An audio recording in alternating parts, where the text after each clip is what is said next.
Good afternoon. It's Friday the 18th of December 2015, just after 1 o'clock. This will be the final UK column news for this year. And I'll just remind you at the beginning of the programme, we'll do it again at the end, we'll be back on the 4th of January 2016.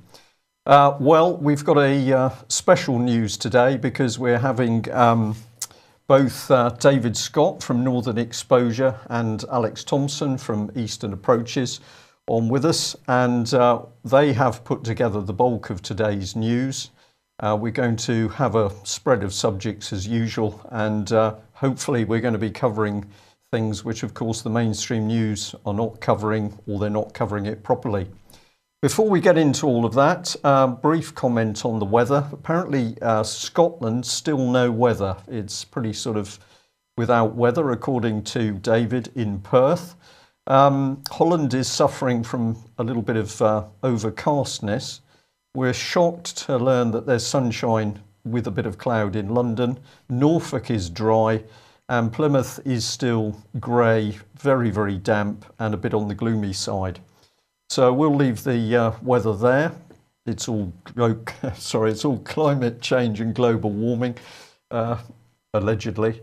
Let's move on. So, David, are you there? I am, Brian. Good afternoon. Excellent. How are you? Well, I'm fine, actually. We took a bit of time to get this news prepared today because it's a little more complicated than normal, but I think we made it. So good to see you. And I'll also say, Alex, have we got you in the lowlands? Goedemiddag van een wolkerig Nederland. Okay, excellent. Well, we are going to kick off today with some subjects on the Holly Gregg case and Robert Green. And David, you've been telling us that the Holly Gregg blogspot has been under quite some pressure by, well, it would appear the host companies. But it may be that there's been a bit of hacking going on in the background. Well, they're under pressure on a number of fronts. That ranges from one telephone death threat during the last 2 weeks from an individual with a Liverpool accent, phoned up one of the gentlemen who run this blog and made some very unpleasant threats, which have been reported to the police.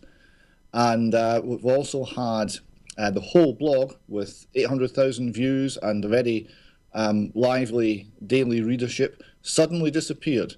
Google removed it. There was a claim that it was somehow spam, which is complete nonsense. It was down for 3 or 4 days and then put back up. So we haven't really got to the bottom of why that is, but it would appear that there's pressure being applied behind the scenes to have the name Holly Gregg removed from public discourse. Well, I can actually bring up a couple of the comments on screen. They will be a little bit small, but of course, if you pause the screen later, you can see this. So this one here says, hello, your blog at hollygreggjusticeblogspot.com has been reviewed and confirmed as in violation of our terms of service for spam. In accordance with these terms, we've removed the blog and the URL is no longer accessible. So that's come in from Google's Blogger team. But eventually, after protests by the site itself, here we've got, we've reviewed your appeal and reinstated your account. You may need to refresh your browser. So that was done. And correct me if I've got this wrong, but this is also a backup site that is now up. So that if there's any trouble in the future, Holly Gregg should be able to keep running. Yes, they've got a backup site and they've got a new main site as well. I think they moved away from Google. There's obviously a loss of confidence in Google as a reliable provider now, given what's happened. Okay.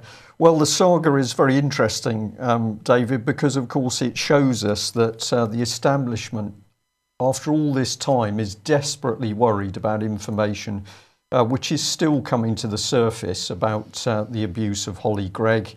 And of course, the case is so key because the police did not investigate fully, so that no investigation then became no crime, except the compensation was paid out, which would indicate there is a crime. And we've seen celebrities and, in fact, some political people being successful in getting history removed from Google, presumably because it was too embarrassing for them. The British state, Scottish state, perhaps we should be saying here, seems still to be desperate to close this site down. Why do you think they're so frightened? Well, I have working theories, but it's very difficult to pin down because you're seeing an extremely high level of attack on the Holly Gregg campaign, on the Holly Gregg supporters individually. It doesn't tally with simply the people who are accused. They don't have that degree of power. It must go higher. Is it the cover-up? Well, we don't really know all the ins and outs, but I have faith and confidence that we will one day. Okay, well, let's come on to Robert Green. Robert, of course, has continued to do as much as he possibly can to bring the issue of child abuse to the fore, and also to obtain justice for Holly Gregg. You've got some letters here which is designed to explain what's been happening about Robert Green. He's still under pressure from Eilish Angelini, of course. There appears to be an investigation going on. But these are letters to Nicola Sturgeon. What can you tell us about these? I'll put the second half of this letter on screen. And again... Yes, the first letter is dated November this year. Robert sent this in to Nicola Sturgeon at some personal risk, although there's nothing in the letter that's inappropriate at all. It's all information in the public domain. Given what has happened to Robert, this has to be viewed as a matter of some courage on his part personally. The key sentence from this letter is, it's quoting, I would like to assure you the information supplied, I would like to assure you that the government complied with the Information Commissioner's request for information on January 28, 2011. That's a quote from an Alex Salmond letter, and it's untrue. And Robert is raising this with Nicola Sturgeon, the current First Minister, and he has been promised a reply, and he's been promised a reply before Christmas. So we are waiting. We are agog with expectation. Okay, a very interesting expression, that one. So we've got another letter here. This is the 17th of December, 2015, and again into Nicola Sturgeon. Yes, this covers the Holly Gregg case in more detail. It mentions that the claim is that there's been a thorough investigation, and notes that even the individual named in the then Chief Constable Andrew Brown's letter of the 24th September 2003 as a prime suspect was not questioned regarding Holly's claims. Yet after my court case, a police intelligence document dated 8th of May 2007 was discovered, which clearly names the same individual as having, quote, a predilection for very young girls. So again, that's Robert highlighting to Nicola Sturgeon the very real, pressing and unanswered concerns that still surround the Holly Gregg case. And it's even gone as far as Theresa May. I know that a number of people have been in contact with Theresa May, similarly with the Melanie Shaw case. I haven't seen anything of substance coming off the pen of Theresa May. This letter dated the 25th of November 2015. Robert sent in talking about the appointment of Eilish Angelini. And this did cause a response, didn't it? Yes, he's mentioned here that Dame Eilish also failed to maintain public confidence in the administration of the Holly Gregg case. And an earlier letter from Robert to Theresa May enclosed one of my unanswered letters to David Cameron regarding the whole financial aspect of the way the Crown Office handled this matter. And we've got from another campaigner and letter writer on this subject, I've got an email in just about an hour ago, and it refers to a reply from Theresa May's office, which says, quote, I am happy to confirm that the article you refer to, this is an article by Ben Borland in the Express, is wholly misleading. It is not true that public funds have been misappropriated, and Dame Eilish has not been investigated for misconduct. So there you have it. That's the position of Theresa May at the moment. we'll see if that position can be maintained.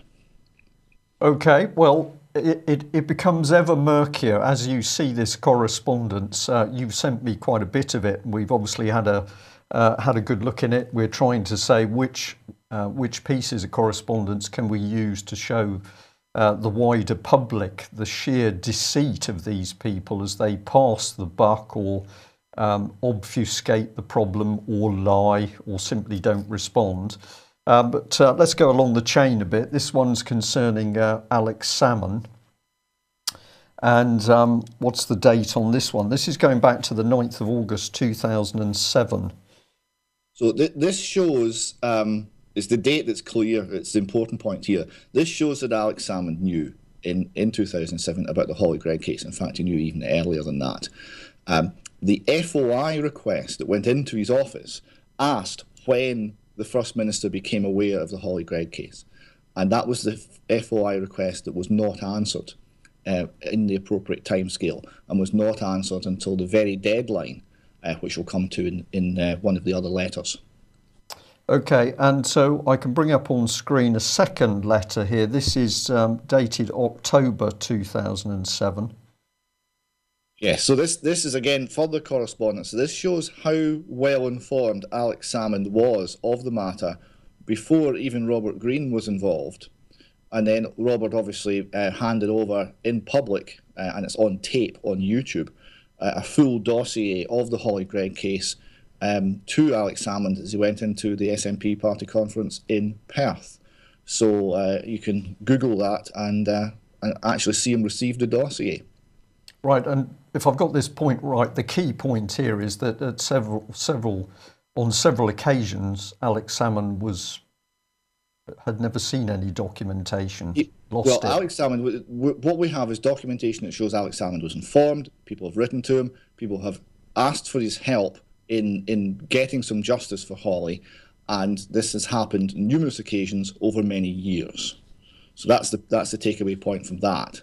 Now, the next letter, if you could perhaps bring that one up, should be from the Information Commissioner. Well, this one actually, we're coming on to that Information Commissioner one. This is just let's cover this since we've got it here. This is the Crown Office one writing back to Robert Green. So this is July 2009, I think it is. And that's the Crown Office saying that they were writing following Robert's letter to First Minister Alex Salmond. Yeah. So, and this one's the same because this is a lady who's done a lot of excellent work, and it's acknowledging correspondence here in relation to the case. So what we're proving here is that anybody who says they didn't know, clearly untrue, because aside from Anne Gregg herself and Robert Green, there's been a whole host of people in the public domain that have been writing letters asking questions and providing information. So this is the recorded delivery one. This is the one I think you were looking for, which is the Scottish Information Commissioner. And yes, I'll just quote a little piece out of this. It's from the Information Commissioner to Ian McFerrin at Charlton, Victoria Way, Charlton in London. And it refers to the Scottish Information Commissioner's decision regarding the Scottish Government's refusal to answer the Freedom of Information request on when the First Minister was made aware of the Holly Gregg case. And it says, I require the ministers to deal with your requirement for review in accordance with the requirements of Section 21 of FOISA by 11th July 2011. That's 11 July 2011. If the ministers fail to comply with my decision, I have the right to certify to the Court of Session that the ministers have failed to comply. The Court of Session can treat this failure as contempt of court. So it's getting serious, and it's in July 2011. And in fact, they had a very nominal compliance with that order the day before. So they waited to 24 hours before they were in contempt of court before answering, and the answer was simply, well, we don't know, we don't have that information. Okay. The next letter is very interesting because the next letter is from That's the right. Alex Salmond, MSP, his office, signed by Lynn Forsyth. And it's to a Mr. Bailey of the Scottish National Party who was inquiring what was going on. And it says, I would like to assure you that the Scottish Government complied with the Information Commissioner's request for information on the 28th of January 2011. Now, you might think that's just a lie, but like all lies in government circles, these people are somewhat talented at lying. They do it for a living. Let's be honest, that's the name of the game. What that is an unfortunate typo, because it wasn't that the government complied with the Information Commissioner's request for information on the 28th of January. It was they complied with the request for information of the 28th of January. The request was dated the 28th of January from the Information Commission. They actually complied on the 10th of July, when they were 1 day away from being in contempt of court. So that's misleading, and I believe intentionally misleading, but I'm sure the plausible deniability is we're very sorry we didn't make that letter clearer, but that for me is a clear attempt to pull the wool over the eyes of the public. And the question is, obviously, why is the First Minister, former First Minister of Scotland, Alex Salmond, via his office, putting out completely misleading information about answering freedom of information requests concerning the repeated rape of a vulnerable young girl? It seems highly irregular, and of course you ask these questions and there are no answers. And I'll also add to that, I was speaking to a lady last night about despicable things going on inside the NHS. We did discuss the fact that in South Wales, nurses had been falsifying medical records, but we then had the bizarre spectacle of a chief executive of the NHS telling the BBC that he couldn't see how falsification of patients' records would place patients at risk. Where that led us to the fact you're saying that these people are lying, it seems to us that they're actually being taught to lie. It's almost as though they've gone through a template course. There is a pattern to it. There is a pattern to it, and sorry. And invite Alex to comment on the matters in Scotland and relating to child sexual abuse and the fight for justice. Indeed. I'll keep it short and sweet as we have a packed agenda. Starting with the end there on learning to lie. Britain is now teaching the continent how to lie, because Britain is exporting the spin-offs of Common Purpose and that whole nest of organisations into the continent, training civil servants. And the first step in lying, and you can read this way back in the Old Testament, is imagining an alternative reality and make-believe. And that's what we see with envisioning a new Norfolk and other stuff that we cover week by week.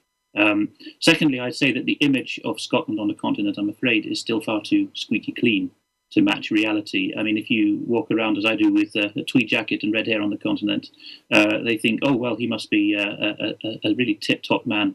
You have a certain cachet in education with a Scots surname and everything else. But if you then start talking about a lack of rule of law in Scotland, they cannot believe it, because the Continentals got their Enlightenment ideas from the Scots, as much as vice versa.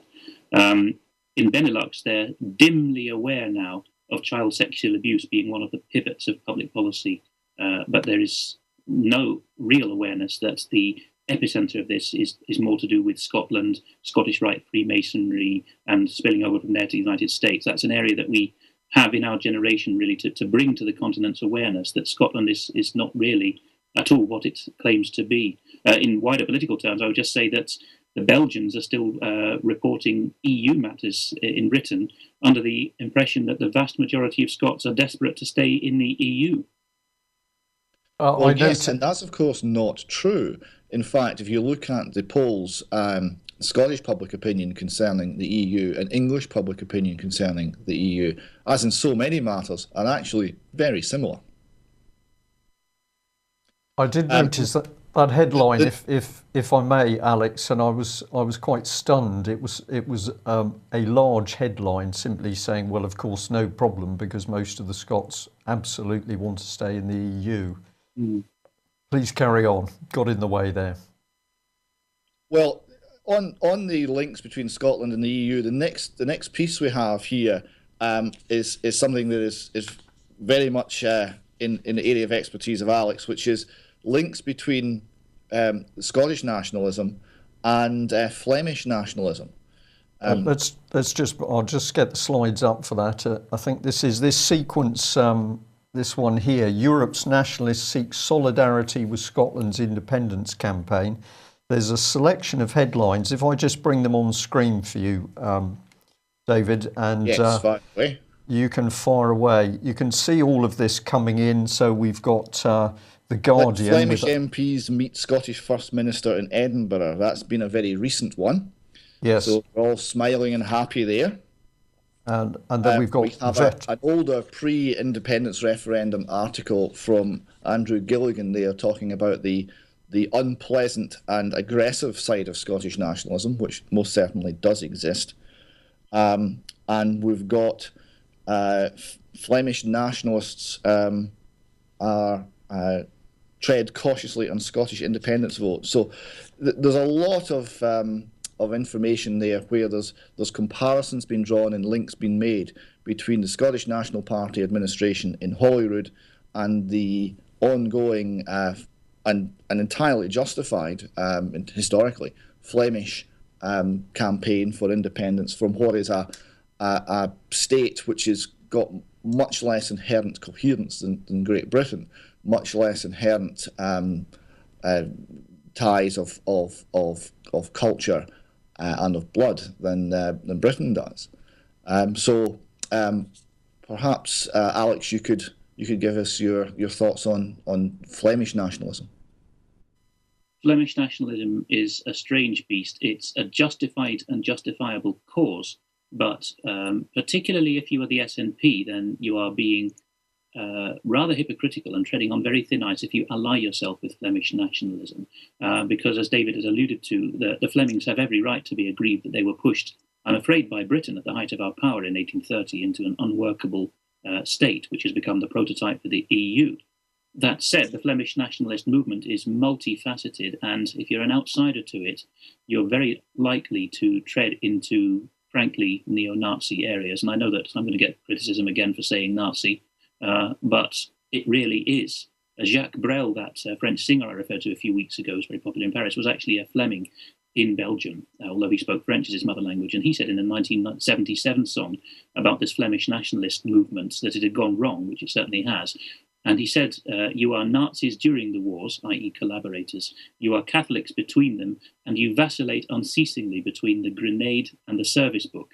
That is a description, pretty accurately, although poetic, of the Flemish nationalist scene. It started in the embers of the First World War, because they were so aggrieved at being described in French as having died for la patrie, the motherland, which really means France. That's how Belgium was formed, really, to be an arm of Greater France.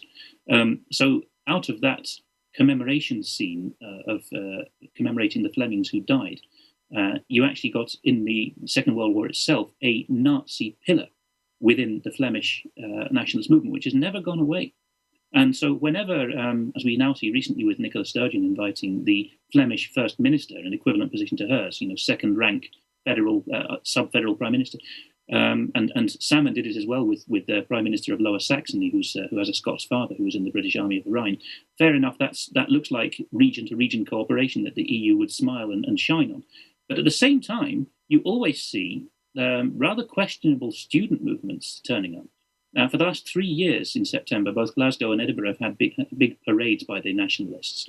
And every time this has happened, the nationalist student movement, that's its official name, has come to parade on the streets of Edinburgh, the Flemish nationalist movement in one or other of its incarnations has turned up on the streets. These are very questionable people. Their cause is justified, but they're in a real pickle because they don't have any legitimate historical expression of their national identity. That's all been taken away 100 years or 200 years since. Really, the SNP has got a very thin Achilles heel here because it is supposed to be post-ethnic, isn't it? It's supposed to have a multicultural agenda. And these Flemish nationalists, although they have a justified historical cause, are about a white, Flemish-speaking monocultural Flanders. And they use Nordic runes in their symbology. They have student corps, which have the German-style caps and sashes with the colours of Prussia, pre-First World War Prussia on them. They're a pure Germanic movement. It reveals rather a lot about Scotland, but then about the Scottish National Party anyway. And perhaps back to David to talk very briefly about the history of fascism in Scotland. Yes, I mean, it's very interesting. The way the Scottish National Party views itself is the very opposite of fascism. They view themselves as a party of the left and at the opposite extreme, and they would and often do vociferously object to the comparisons that are often drawn between Scottish nationalism today and things like East Germany and North Korea, the Khmer Rouge, and other totalitarian regimes. And these parallels are being drawn in Scotland on a daily basis, and they are viewed as being completely beyond the pale and just a vile slur by nationalist supporters. Now, the history of nationalism in Scotland is far more complex. There certainly was a Scottish nationalist collaboration element quite strongly and quite distinctly with the Hitler Germany government in the 1930s, and that's been well documented. Fascism as a movement in Scotland never took root. You know, the sort of mass fascist movement that we had in England, in London, in the East End of London, did not establish itself in Scotland at all. However, before we should feel too holier than thou about that, I would point out that 1930s Scottish politics was driven by a great deal of it was religiously driven. There were Protestant parties and Catholic parties. A great deal of it was driven with very strongly felt and often quite aggressive and sometimes violent political movements of the left as well. So if you were introducing a politics of resentment and hate and violence, and you came to 1930 Scotland, you had your work cut out, because it was a very full marketplace in these ideas. And it didn't take root, but it didn't take root for reasons which maybe are less to do with the inherent decency and gentleness of the people, although there's an element of that. There's an element where mainstream Scottish opinion is quiet and reasonable and law-abiding. That's certainly a big part of it. But also in the more politicised elements, they were simply doing other things. You compare us to Belgium. Well, Belgium was occupied twice by Germany in the 20th century. And in both cases, I would expect, certainly in the First World War, under the auspices of the German domination, the ethnic Dutch-speaking part of the country was, relatively speaking, free and got out from under the French domination, which meant at various times all government business was done in French, all universities were conducted in French, and there was a general oppression of Dutch culture and Dutch language in the Flemish part of Belgium. So that would confuse the nature of nationalism there, and that's a burden that Scottish nationalism, under the far more benign atmosphere of being in the British Empire, has never had to tackle. David, if I may, let's just run through some of the images we've got to support this. You'd picked up on this Gavin Bowd's article here, Uncomfortable Truths in Fascist Scotland, and he's reporting, and this is a book, in fact, I believe, where it's going back to 1933 and a debate going on in St Andrews. This House approves of the Nazi Party and congratulates it on its splendid work in the Reformation of Germany. You'd also picked up on some... One of the things, actually, that book shows is, although there was not a mass movement which is pro-fascist in Scotland, there certainly was an elite movement that was pro-fascist. And in fact, the only member of the House of Parliament who was actually still interned, I think, come about 1944, because he was pro-German, pro-fascist, and openly and violently anti-Semitic views was in fact a Scot and a MP for a Scottish constituency. So there is certainly a history here to understand. Okay. All right. Well, let's have a look at these. We just touch on them, but you produce some definitions of fascism. This might have come from Alex, in fact, but we've got this one here. We've got another one here, the founding fathers of participatory fascism. Now, this is quite interesting because it's moving away from what people traditionally think fascism is about, and it's saying it comes in a corporatistic version as well. And there were a couple of quotes that you key. Now, we're just showing these on screen. Obviously, later when the news is up, people can pause the screen and actually read these. But this one's talking about the ideological battle. And there's also a very interesting quote here, letter to Bishop Mandel Creighton in April 1887.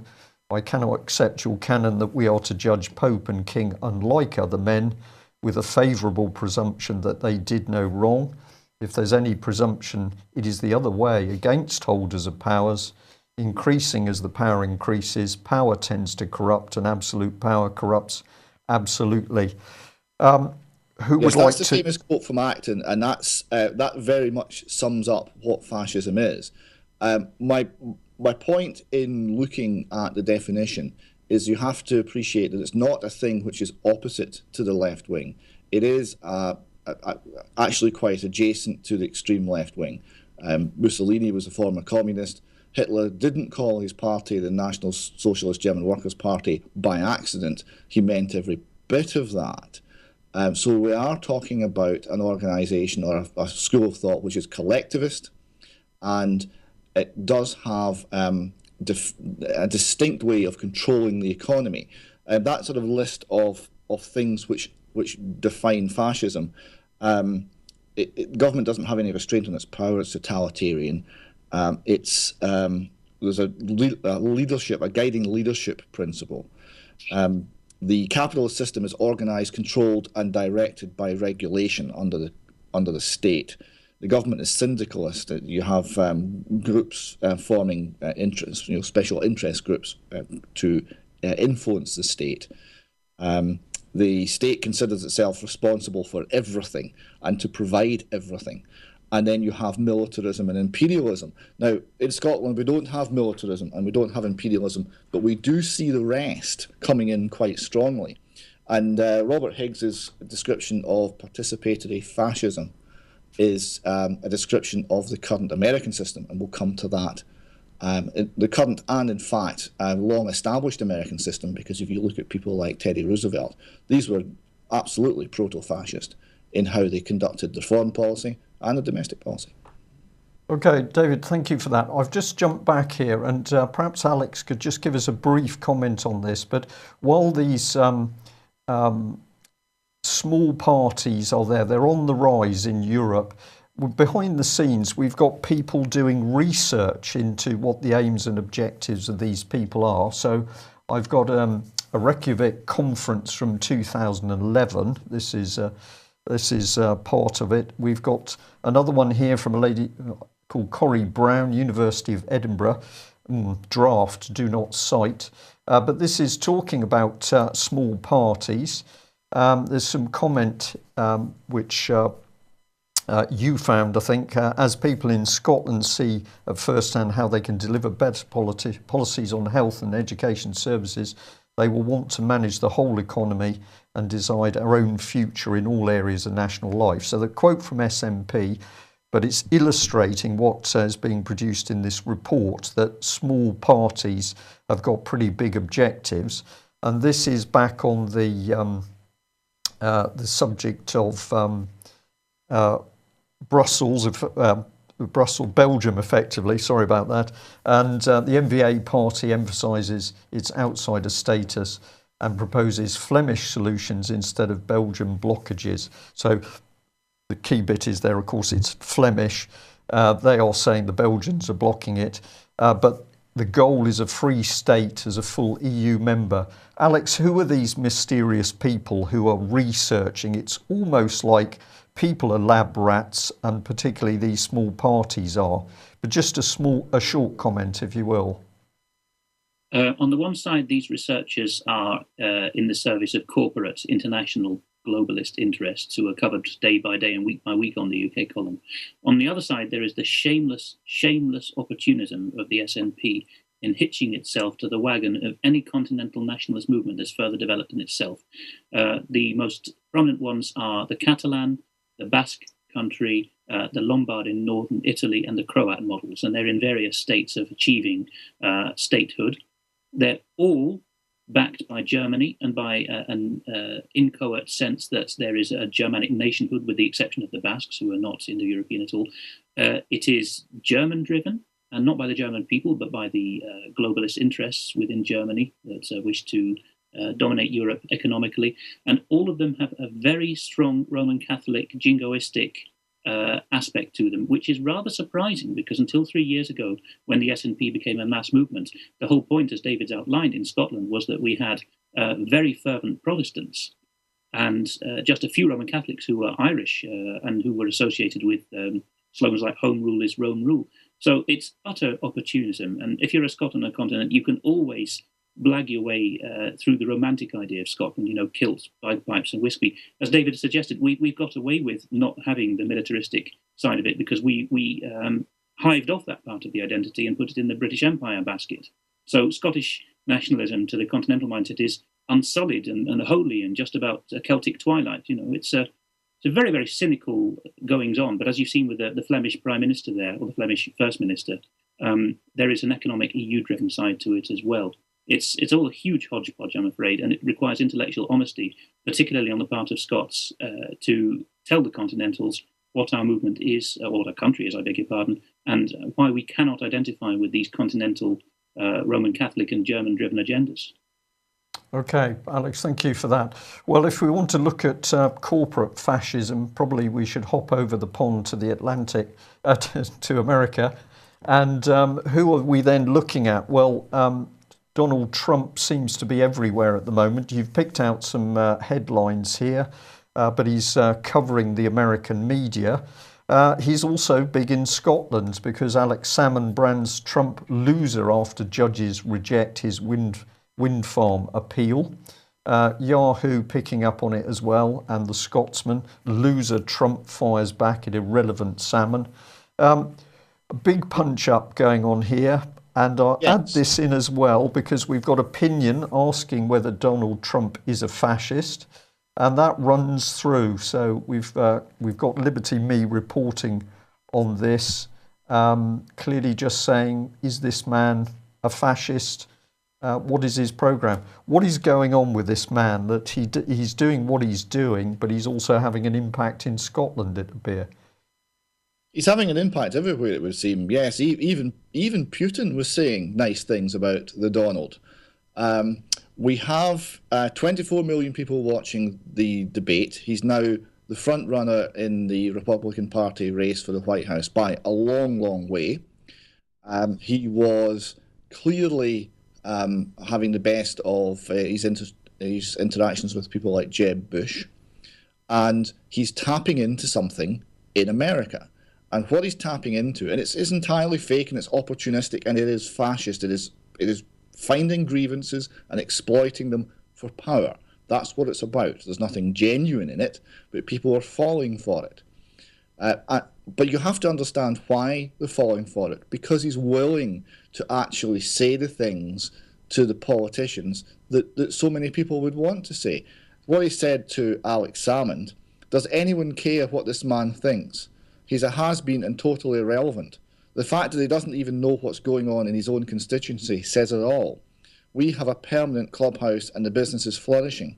He should go back to doing what he does best, unveiling pompous portraits of himself that pander to his already overinflated ego. Now, you'd have to say, it takes one to know one, but that's quite good. And he's saying things like this about American politicians to their faces, and the public, or a sizable portion of it, are actually loving it. So the idea that's been played in the British media that he's a clown and a fool, and it's just a joke and it will fizzle out is not true. He actually does stand a chance. He would be dangerous. Everything he believes in is either false or risky or economically narrow-minded. He's looking back to ideas that we thought we had consigned to history in the days of Adam Smith. If you look at his economic policy and how he wants to interact with other countries, it's all very dangerous, but it's all very real, and it's moving fast. And we get the impression of the rats beginning to squabble amongst each other. Well, a man who's coming under a pretty vicious reporting campaign is President Putin. And you've both picked up here that he gave a press conference recently, which he's being hammered on. These are some of the reports. We've got The Guardian, we've got The Telegraph. There's another one here from The Independent, the most bizarre bits of Vladimir Putin's surreal giant press conference. Putin pours fresh scorn on Turkey. Yeah, The Independent one there, Brian, is actually particularly nasty because here's somebody who's doing a 3.5-hour press conference and there's 1,400 journalists who can ask him anything. Now, whether you like him or not, that takes a certain amount of ability. And because it's such a large hall, some of the journalists are quite a long way from the stage. So they put up big screens so that people can actually see what's going on. And they cropped this photo, which makes it look like there's a giant Big Brother-esque Putin staring angrily down at the journalists who are cowering below. But if you look at the photograph, they're all looking off to the left because they're looking at him on the stage. The screen's just to help them actually see what's going on. So I thought that was a low blow by the allegedly independent. Well, it's the sort of manipulation which many years ago we were warned that Pravda would do in order to undermine Western politicians. But let's just move on. This one I found absolutely extraordinary. $1 billion medical project helped fund Putin's palace on the Black Sea. So there was another knife in the back. And I just think at the moment as to what's happening with the NHS, which of course is being privatised, very close to being privatised.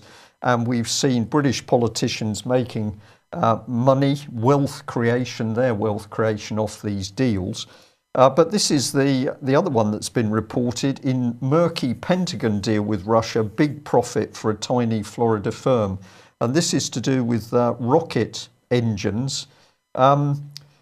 Don't know which way to go, really. He's a bad man, but he's good enough to sell technology to the Russians, to the Americans, beg your pardon.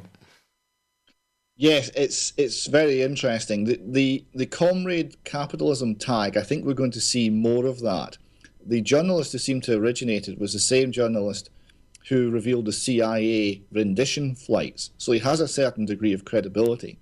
And I wouldn't be at all surprised that there is a good deal of scamming the system and mining essentially the Russian people for their wealth by the Russian elite, because that's really the way it's always been in Russia.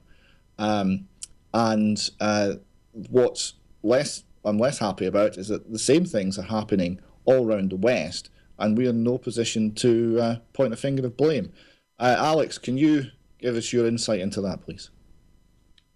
I'll keep it short and sweet. Putin's press conference is a tour de force, and it's unrivaled, certainly in the Western world. And every year that I was working at GCHQ, Christmas would come round, and one of the things that BBC Monitoring pushes through to government every December, unclassified documents, these are English language gists, sometimes full transcripts of all the leaders' end-of-year and beginning-of-year press conferences. Sitting at my desk there year by year, that was the first thing that made me question the modern agenda of UK PLC and made me wonder whether I was actually serving the state or someone's international agenda. Because I would read Putin's answers, and we were told in Putin's early years back then that he was, a brainless judo thug. And I would read his detailed, reasoned responses, and I thought, well, obviously that's a man who sits all day thinking about the national interest and thinking in the long term and learning details. Where do we find that in the West? It was the first thing that really shook my geopolitical worldview while I was still on the inside. Well, thank you for being so frank about that, Alex. This is the whole aim of what we are trying to do, which is to get out the real facts. And obviously, there's policy running at the background, which is creating the mess the world is in. Now, you've picked up on tragedy and hope here with a couple of quotes. What is this in simple terms? Tragedy and Hope is the Carroll Quigley's book. Now, this was the history professor who was a fundamental influence on one William Jefferson Clinton. He was one of the people who shaped Clinton's worldview. It looks at a somewhat conspiratorial view of world history. It certainly looks at, with a considerable degree of intelligence, however, at the forces and larger geopolitical stresses that actually shape what happens in the world. And I've got a couple of quick quotes regarding what he's got to say about Russia, which I thought was very interesting. He talks about the concepts of the Russian system have to be emphasized because they are so foreign to our own traditions, and goes on. He said, in the West, it was the where thing that was done that was more important than what was done, while in the East, what was done was far more significant than the way in which it was done. So he's talking about a different form of government and a different style of government. And he goes into some detail about not only the history of the state, but how the various economic forces and migrations very much affected the Russian worldview. But he concludes with a very interesting piece. He says, this mystical Slav imperialism, with its apocryphal overtones, is by no means unique to Dostoevsky. It was held as a vague and implicit fashion by many Russian thinkers and had wide appeal to the unthinking masses. It was implied in much of the propaganda of Pan-Slavism and became semi-official with the growth of this propaganda after 1908. It was widespread amongst the Orthodox clergy and emphasized the reign of righteousness which would follow the millennialist establishment of Moscow as the Third Rome. So we're talking there about a worldview which sees that the history of the Russian people and the suffering which they have endured and can endure as equipping them as being more spiritually pure than the decadent West, and destined ultimately to be the world's saviour instead of the West. Very interesting book, and a couple of people commenting in the chat room about it. If you haven't come across it, or it just dipped into it as opposed to try and read the whole thing, it is fascinating to see this particular view on the world. Well, however big the... Sorry, just very briefly before we move on, I'd be very interested to hear Alex's take on that. Okay, Quigley, short, yes. Alex. Quigley wrote for the globalist conspiracy, the Cecil Rhodes and Lord Milner line, and he wanted to bring it out in the open. All his facts are correct, but the way he presents them is, or to use a very politically correct term, the othering of the East. If you've lived in the Orient, as I have, then you see through this bunk, because the Eastern nations are just as materialist and decadent as we are, and we don't like to admit it, are just as mystic and spiritual in a vague sense as they are. It's very easy to typecast Russia as a nation full of people who believe in their holy Mother Russia destiny.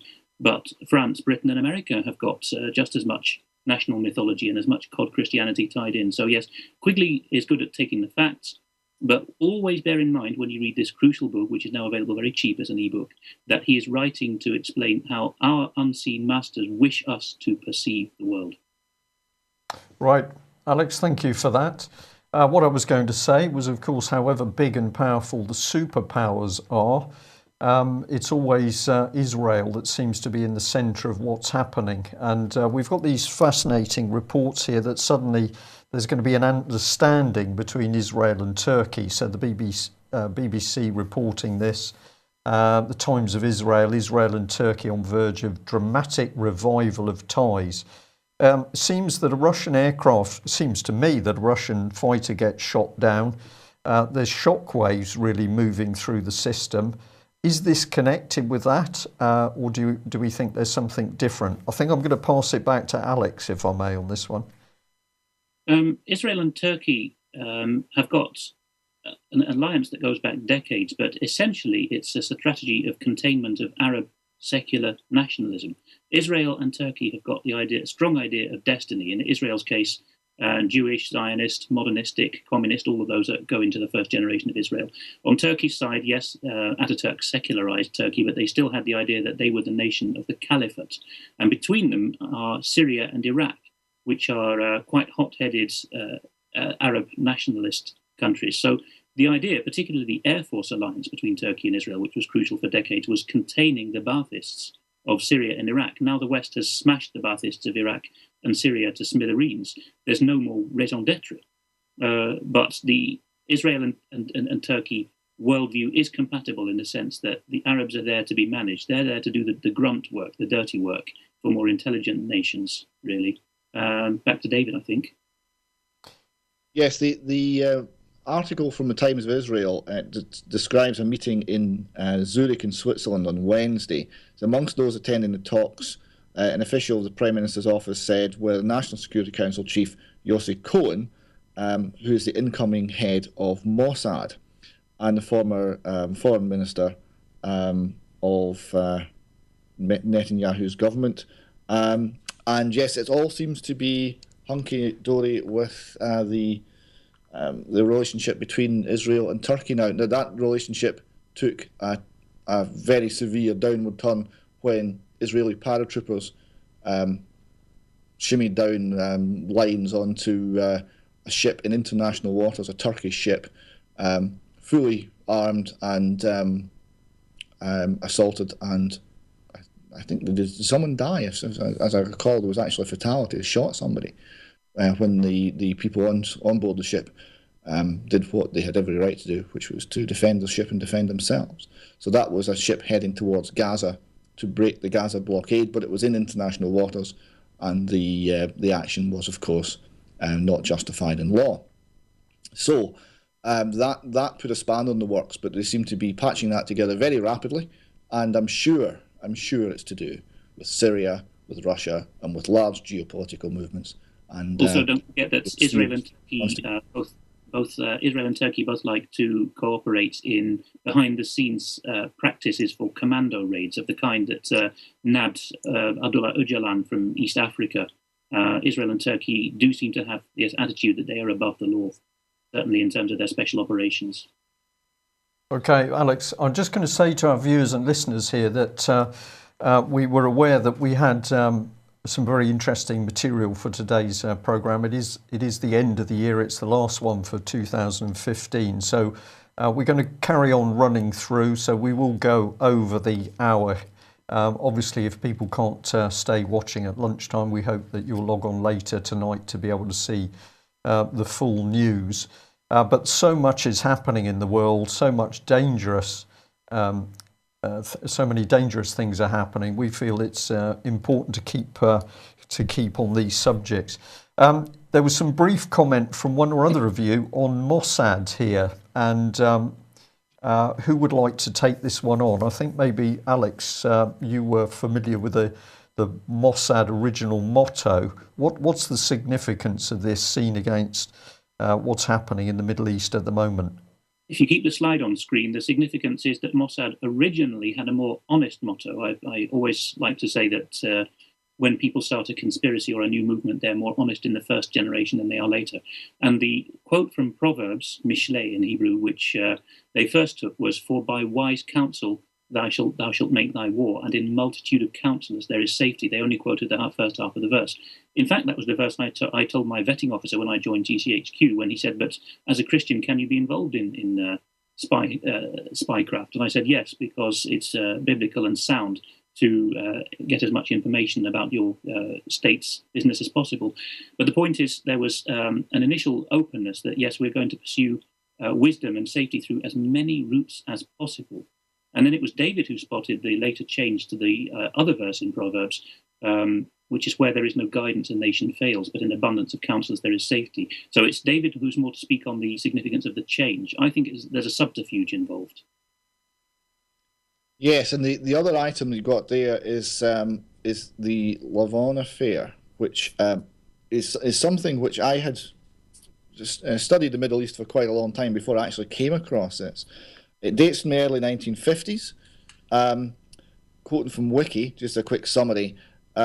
United States had initiated an activist policy of support for Egyptian nationalism, which was in contrast and against British policies and interests in maintaining regional power in the area. Israel feared that this policy, which encouraged Britain to withdraw its military forces from the Suez Canal, would embolden Egyptian President Nasser's military ambitions towards Israel, and they sought to influence this policy using essentially false flag terrorism. In fact, false flag terrorism quite openly. It's according to historian Shabtai Tevith, who wrote most detailed accounts. The assignment was to, quote, undermine Western confidence in the existing Egyptian regime by generating public insecurity and actions to bring about arrests, demonstrations, and acts of revenge, while totally concealing the Israeli factor. The team was accordingly urged to avoid detection so that suspicion would fall on the Muslim Brotherhood, the communists, unspecified malcontents, and local nationalists. So that was Mossad generating bombings, terrorist attacks on civilians in Egypt and pinning it on Egyptian opposition groups in a false flag terror attack.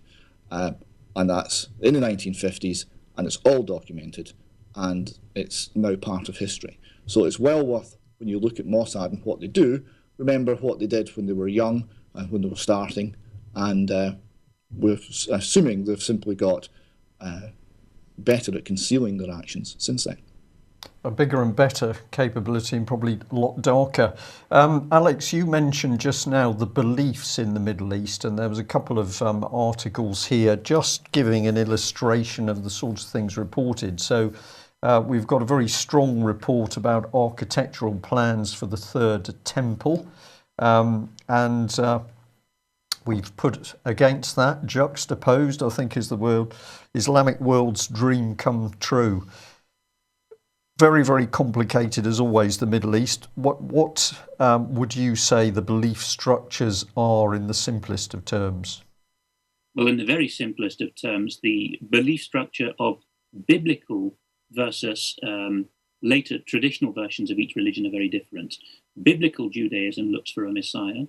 Traditional rabbinical Judaism looks for domination of the earth and is not very focused on the afterlife at all. Biblical Christianity looks to the finished work of Christ, the sacrifice for sinners. Revisionist, what's usually derided as evangelical, but it's not even that. Fanciful, rootless Christianity, particularly in America, looks to the rebuilding of a third temple, something which is associated with doom in the Bible, and associates the modern nation state of Israel far too closely with the people of God, which are now people found from all nations. And again, Quranic Islam looks to, in its various incarnations, Sunni and Shia, looks to a Mahdi, more strongly in Shia Islam, the idea that a man will come and save the world on behalf of Allah. But traditional Islam, building on supposed sayings of Muhammad and his followers not in the Quran, goes into a lot more detail. Now, to bring that to a concrete point, the point at which I woke up to the danger posed by Bibi Netanyahu was when he told Radio 4 some 10 years ago that Israel was focused on the existential threat caused by, or posed by, mad Shia eschatology. Eschatology is the study of prophecy in the last times. Israel is so focused on that and has brought a large chunk of Protestantism along with it in America that we are supposedly to turn a blind eye to what they're doing to whip up Sunni extremism. So, David, I think you probably agree with most of that. Yes, the view of the Third Temple, you'll get there's an extremist strand in Judaism that is more than happy to use violence to bring about the Third Temple.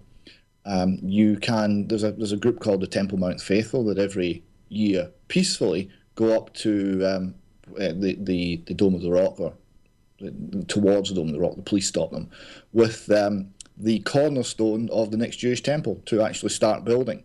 And the police turn them back, and it's all done in a reasonably friendly, normally peaceful way. But you have to understand that the most sensitive piece of real estate anywhere on the face of the planet Earth is the Dome of the Rock.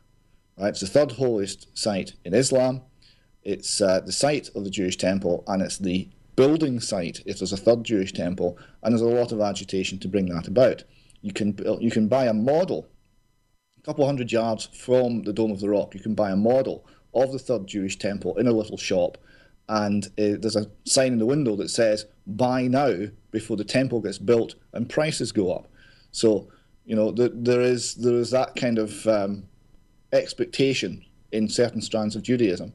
And in Islam, the article there was an entirely peaceful interpretation of the caliphate. The article said why every Muslim should join the Islamic Caliphate, and the writer says, "My fellow Muslims, forget ISIS and their terrorist leader. Forget these terrorists that promulgate hate, cruelty, and barbarity." So he's not suggesting that ISIS is the caliphate, but he is suggesting that there should be a caliphate, and that view is very widely held in Judaism. When you look then at the Russian millennialist view and the Protestant Christian millennialist view, and I'm not quite sure where Catholicism's going with this at this point. It seems to be a bit fence-sitting. Maybe Alex can enlighten me a bit on that. But when you see Europe also becoming involved in a political and religious sense in the area, then it will get extremely, extremely dangerous. In a nutshell, we must keep it very brief. Roman Catholicism launched Islam and also tried for centuries to dominate Eastern Europe with being the seat of Orthodox Christianity, which later split from it. Rome is behind the times. It's not even controlling Europe now. We saw that with Valéry Giscard d'Estaing's European Constitution, which pointedly omitted to mention God in its preamble. Rome is falling behind, and it is really grasping towards anything that will help it to maintain the fiction that it's in control of world events. And I think most Roman Catholics have realized that now. So the main thing I would say about caliphate is simply this. The Arabs have always been cannon fodder. They're very intelligent, passionate people. And the most intelligent of the Arabs are there in the Levant, the Palestinians, Syrians, Iraqis. Very, very outstanding genius among them, and fluent English and excellent mathematical skills, and doctors and engineers among them. But they can't rule themselves for toffee, and they're the first to admit it. The Ukrainians are just the same. That's the European fault line. And Ukrainian hot-headedness is being used by both sides in the global strategic war as well. Back in the 10th century, a prince of Kiev and Rus, the forerunner of Ukraine, wrote to, I think it was the Byzantine Empire, saying, "Help, we have a very fertile land and promising people, but we can't rule ourselves for toffee." And not much has changed. The Ukrainians and the Arabs, really, they're at the pivot of world events, not just because they're in the center of the world island, as Halford Mackinder called it, but more particularly because their passion is easily whipped up by the hidden hand.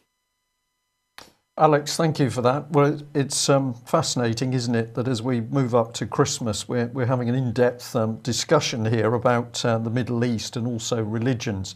And it seems to me this is an area that in the new year we could do a lot more on. Many people try and simplify the whole problem, so everybody is lumped into a group. Those groups are either good or bad, depending on their nationality or their religion or some other factor. In fact, it's deeper than that. And I think we'll take a bit more time in 2016 to really take the lid off what is happening and why people need to be very discerning in their analysis of who the good guys are and who the bad guys are. Well, talking of good and bad guys, what better place to jump than back to the States? And we've got a scurrilous image of Hillary Clinton in an orange suit. She appears to be in prison. I think many people would celebrate that, to use the politically correct newspeak. And LouRockwell.com is talking about the Hillary Chronicles. I think, David, you've got something to do with the little image in the prison.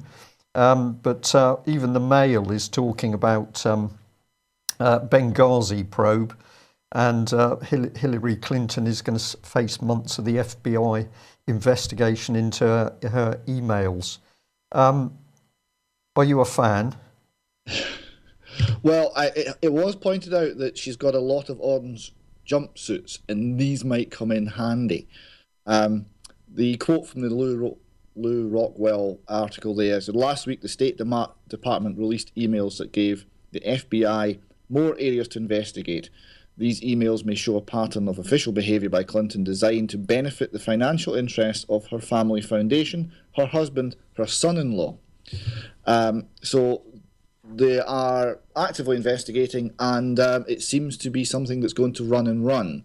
So we're going to have the site of the American presidency perhaps being fought out between Donald Trump, with all he brings to the party, and an equally compromised, corrupt, in fact, in some ways maybe much more corrupt, Hillary Clinton, fighting rearguard actions against law enforcement all the time. So it's perhaps unlikely that we'll see any great resurgence in the wise leadership of America. Okay, well, I'm just going to group a few things up here to help us move on through the news. We'll bring in another lady. This one brought a smile to my face because, of course, it's Ms. Lagarde. She's going to have to stand trial for alleged negligence over paying out the odd 294 million to a businessman. I suppose 294 million, as you do if you're handling a bit of cash, but I'm sure it was a mistake. And that brings us nicely into wider issues of money. So we've got the New Yorker here reporting about Janet Yellen. Confident and clear, Yellen says the interest rate path will be well signalled. And we've got a bit more on these two here. Vox sentences the Fed's very strange decision to hike interest rates. So Lagarde handing out money like water. Interest rates going strange. What's happening? Yes, no one quite knows what to make of the interest rate hike. I think the next slide says it best. You've got Grant's Interest Rate Observer, which is by far the most authoritative publication on the matter, although Jim Grant himself says that there are no interest rates to observe anymore. He's commenting that really this is a nominal increase. It's not going to do anything more. Janet Yellen and the Fed are signalling that anything that happens will be very gradual. They're basically saying to the market, yes, we put it up 0.25%, but don't worry, that's really it. And if you could bring up the next slide, Brian, with the one with the T-shirt, I thought this put it beautifully. I survived the Fed rate hike of 2015, and that's a plot of interest rates. So that's what she did. She did nothing. The market doesn't expect it to go anywhere. Market expectations a year from now is for interest rates to be about 0.75%, hugely below normal, still in the area of free money printing, still distorting every market, causing asset price bubbles here and there, distorting the housing market, and causing a long-term and irreversible shift of wealth from the general population to the banking industry and the money interests. And of course that banking industry and the corruption in that banking industry is now having a direct effect on all public services. So if we jump back to Scotland, we've got Highland Council staff offered redundancy deals, but apparently your income tax is going to be left alone. I don't believe that, but there we go. Oh, you should believe it, Brian. This is very important. If you're in Highland Council, they have a huge shortage of teachers, so they can't sack any teachers. They can't hire them, but they can't sack the ones they've got. Pretty much anything else in Highland Council, if you want to retire early, if you want to be made redundant, we want to speak to you. We want to de-staff the council. Now, there are many good libertarians out there will hear of councils becoming smaller and think, well, that's excellent. And when you see what they do, child stealing by the state, the whole social services supervision of parenting, then in many ways I would agree with that. But it's interesting to note that there is a financial crisis. Now, the John Swinney statement, financial statement and sort of mini budget is very interesting because this takes us back to what Scottish nationalism is.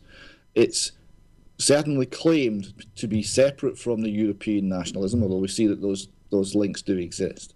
It's not based on blood, it's not based on anything xenophobic. It's based on being a sort of gentle civic nationalism and a better manager of the economy. Now, not to go in at this point to all the economic illiteracy that the SNP daily shower upon us, but this means that they have to sell the idea of independence, not on the will of the nation, not on ties and emotions and a sense of who you are as a people. These very fundamental and core ideas. It's not been sold on that. It's been sold on more free stuff from the state.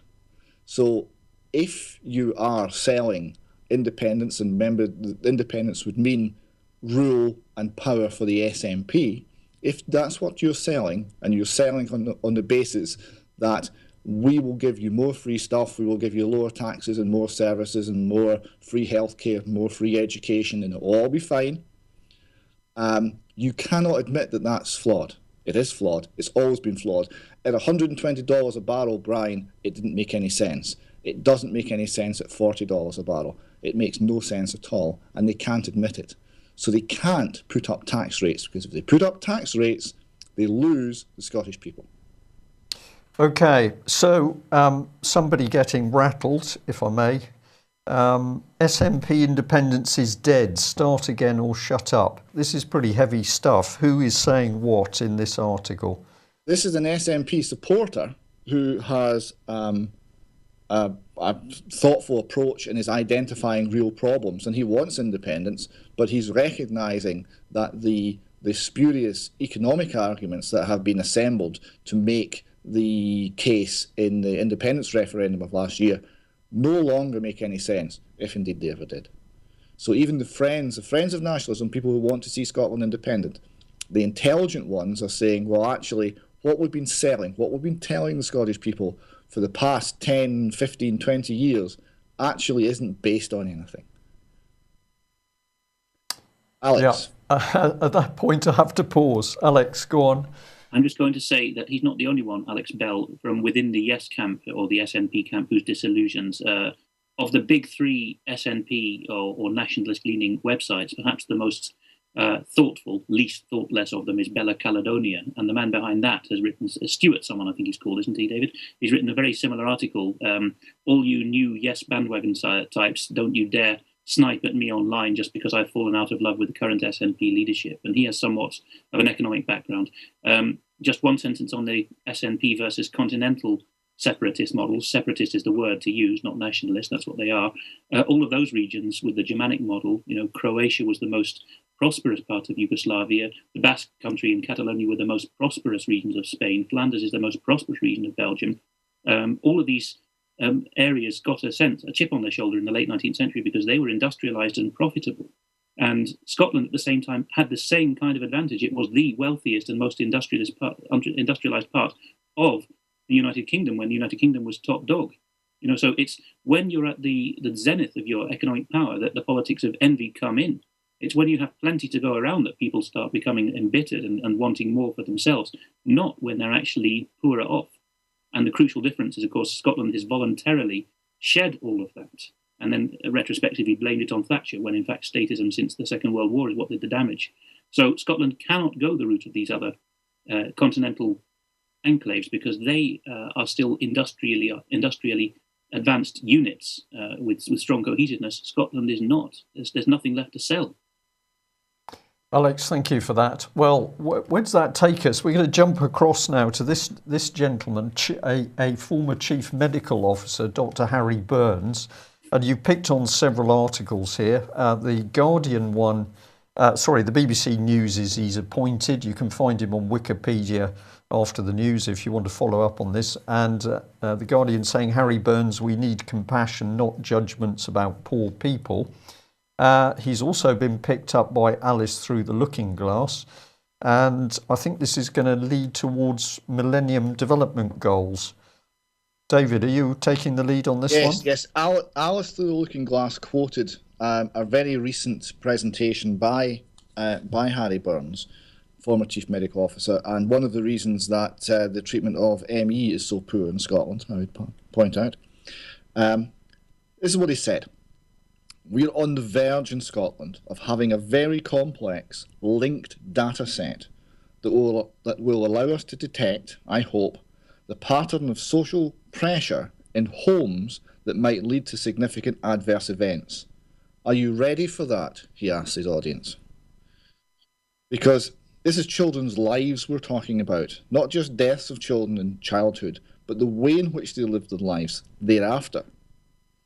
And beginning to plot it all, beginning to use intelligence to protect abuse and neglect, we need to up our game in the course of the next year or two. So that's urgent, it's now, it's very dynamic, and it's extremely pushy. And what he's saying is that he will spy on the Scottish people, and he will determine who will in later life have an unfortunate outcome, be a burden on the state, and they will step in, or wise overlords will step in, and they will sort the problem. So this is the underlying belief system that sits beneath GIRFEC, named person, and the whole planoply of the Scottish state intervention in family life, which is all-encompassing, suffocating, and very, very dangerous. And there were three shots here. I think these have actually come out the same document, but I've put them up on screen together just to indicate. These are Millennium Development Goals here, and ultimately this is where this type of agenda is heading, in your opinion. Yeah, yes, this is part of it. It's all coming from the UN. It's coming from the World Health Organization and the World Bank. That's where the ideas originate. So the development goals are going to eradicate extreme hunger and poverty. That's good news. Achieve universal primary education, promote gender equality and empower women, reduce child mortality, improve maternal health, combat AIDS, malaria and other diseases, ensure environmental stability, and develop global partnership for development, whatever that actually means. The little bar chart there shows how they're doing, not too well. The only one that's been a success, a complete unqualified success, is treating HIV. And one time in the new year, Brian, we must have a more detailed chat about why that might be. And then they go on to look at all the other global goals for sustainable development. And the first one is no poverty. So at this time, when people are thinking about some of the things that Christ said the poor will always be with you, that we live in a world of scarcity, not in this imaginary world that Harry Burns and people of his ilk inhabit. Right. And I believe Mr. Burns also got into the subject of religion and faith, and there were some quotes here. He did. Just before, I'll quote one other bit just before we go to that, because it leads into it quite nicely. He was talking about essentially the problem he's dealing with is we're spending enormous amounts of taxpayers' money on healthcare systems, and it's not working, right? They're not getting the improvement in the nation that they expect. And remember, we're the product, okay? So we are below specification, Brian. So they're looking at what to do about it. So you put up one slide, which was talking about the need for a decision and delivery science for urban health, right? Now, this was a slide with the logo of the World Bank on it. So this is where it's coming from. The World Bank want the following. They want explicit goals, remorseless, undeviating results focus, laser-like focus on the biggest drivers of results, unrelenting absorption of details of implementation, focus on problem solving and results, not processes or procedures. So, due process, no, we're only interested in results. A quest for real-time program data and the willingness to make immediate strategic tactical adaptations to real-time data. So we're talking about a great deal of authority vested in individual state functionaries to do that. Incentives that reward rapid identification of failure and encourage urgent problem solving. So we're going to pay and bribe people to do that. We're going to incentivize them. Overarching can-do, must-do ethos that assumes obstacles must, can, and will be overcome, elegant excuses don't count. So don't be expecting the rule of law and all the rest of it that we've built our society on up until now to be any more at the forefront. All that matters in this is results. It must be done quickly. It must be done now. It must be forced through. Does this not sound like people exceeding their authority, Brian? Absolutely, and I can tell our viewers and listeners that in 2016 we're going to be getting into this very subject of unelected individuals running an agenda to control, manipulate our whole lives. When we can see them, we can stop it, is the key thing. So let's just finish off there with Mr. Burns. He's made some comments on religion. Yes, seems to be... This was a presentation on delivery of healthcare and improvement in child welfare in Scotland. That was the sort of area we're talking about. So you would, as I'm sure, expect him to be talking about Buddhism, Judaism, and Islam in that context. So he's talking about here, for example, the one on, he's quoting the Buddha, he's quoting Rabbi Hillel, who said, "That which is hateful to you, do not do to your fellow." Sorry. That's Robert Greene on the phone. That is the whole of the law. The rest is explanations. Go and learn. And I would point out, if you're still allowed to point this out, that Rabbi Hillel is wrong. That is not the whole of the law. And he's quoting the Quran. He doesn't actually quote anything from the Christian world. He does quote an individual priest, however, talking about love, which is all very good. But when he comes to mention Christianity, he quickly says, in Christianity, it's do unto others. And do unto others is correct, but it's also partly omitting the other part of Christianity, which is to love God with all your heart. So he leaves God out of the equation in a somewhat strange way.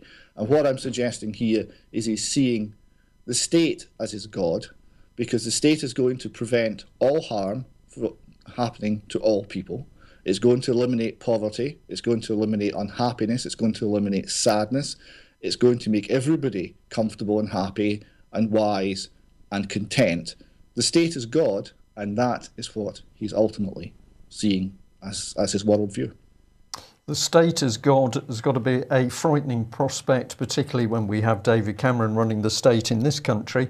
What are we going to do to stop this? Well, we've got to grip hold of free speech at every opportunity, and anybody who is promoting true free speech, getting the truth out there, exposing what's going on, we've got to stand behind them. You picked up on this. Very quick comment. A street preacher, well, in fact, it's two street preachers, were initially picked up for preaching in the street. We would have thought that's free speech. BBC doesn't quite think that the Taunton street preacher's conviction was quashed. There's a bit of a twist in that story, I believe. Well, yes, I mean, I'll pass over to Alex for main comment in this, but I would like to point out I got something from Alex just last night, an extract from a newsletter from an Israeli Baptist pastor who's been out of the country for some time and has just returned to Israel.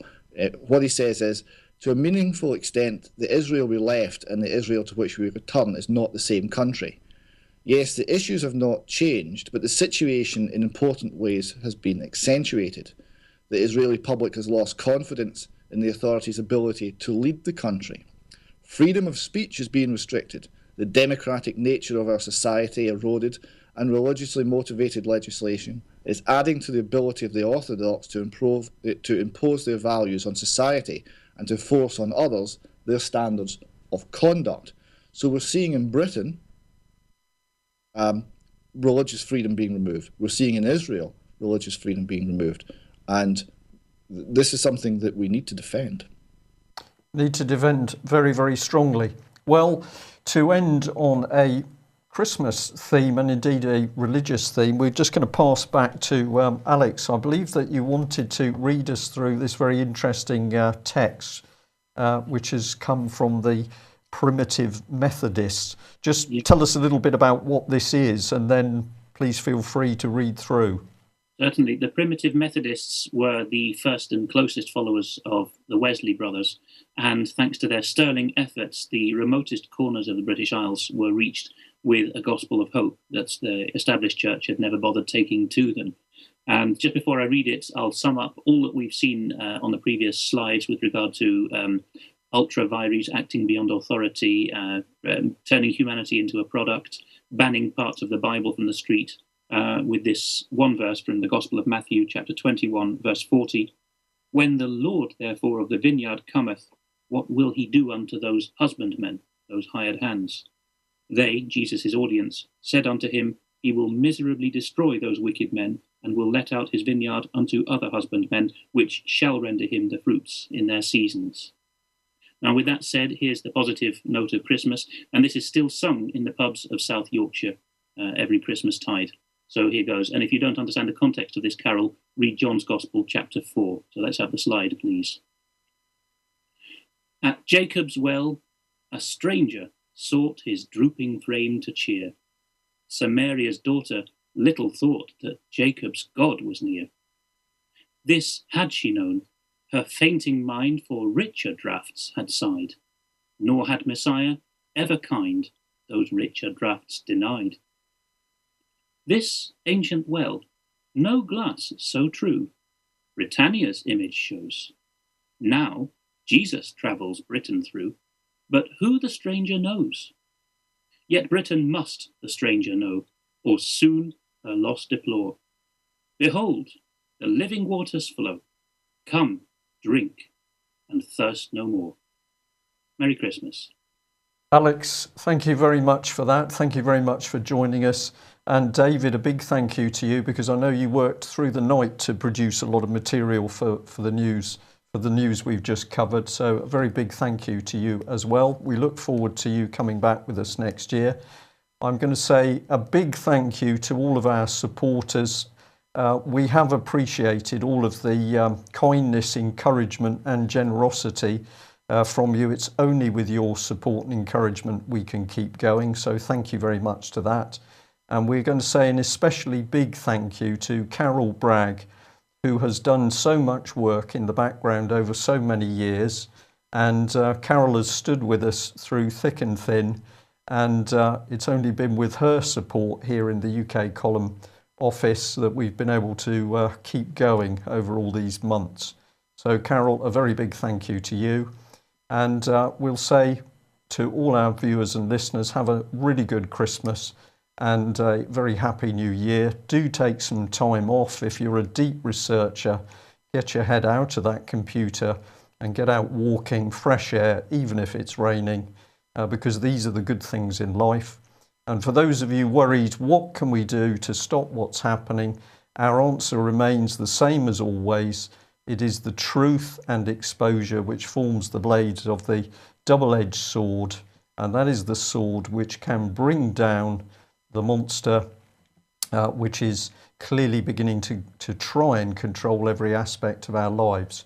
So don't fret. What we need to do is to learn, be discerning, get the truth out, expose what's happening, and we need to be working alongside other people wherever we can. So the aim is to be working with our fellow men and women, and that is the way we are going to produce the right change. We're going to stop the monster.